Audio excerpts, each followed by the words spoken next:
Kathy Aru is founding publisher of Catalina magazine. She's our Sherpa into progressive America. She thinks this might not be a bad idea for our country, and she joins us tonight. Kathy, great to see you. Hi, good to see you. So, you think that we could learn something from Belgium, that maybe we should criminalize sexist speech. Yes. Would we also criminalize sexist thought? I'm just trying to get the parameters here. I would say sexist speech and sexist thought is hateful speech and hateful thought, and people with those hateful thoughts go on to commit hateful crimes. So yeah, why don't we nip it in the bud and stop these guys from continuing to go further and committing violent crimes? Okay, so we're going to create a new class of thought crime. But you said guys. Would it ever conceivably apply to women? I was watching The Bachelor the other night, which is obviously an hour-long exploitation of women. Hard to think of a more sexist spectacle than that.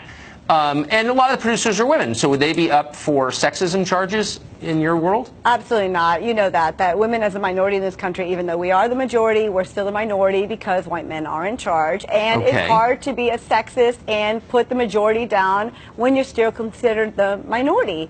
So no, women cannot be sexist. We are the victims of sexism. But what if you were like Anna Wintour, okay, and you had a magazine wholly devoted to exploiting women's bodies and basically encouraging eating disorders? Because you're a woman, you still would not be sexist?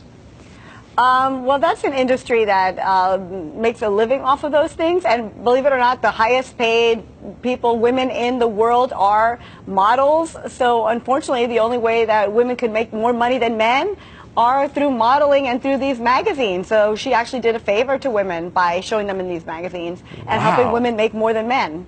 So sadly. Interesting. Okay. Yeah, sadly. So sexist speech and sexist thought will be criminalized. Yeah, because it's hateful. In the Republic of Kathy Aru.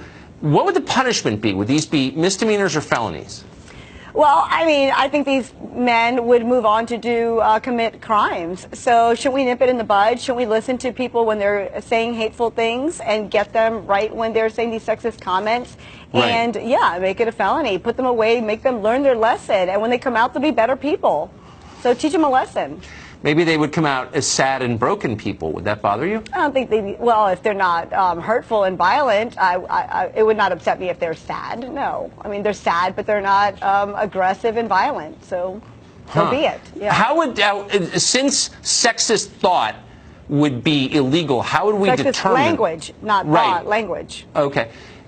Can we define sexist? So, like, for example, is it hurtful to women? Hurtful to women, right? But all women don't have the same standard for what's hurtful. So, for example, is it sexist to open a door for a woman, or is it sexist not to open a door for a woman? I think it's a case-by-case basis. I think if a woman is offended, then yeah, it might be the wrong thing to do.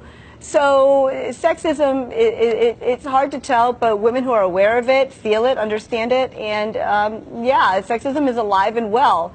And those of us who realize it want an end to it. We want to be treated equally. So yeah, we have to teach these people that that is wrong.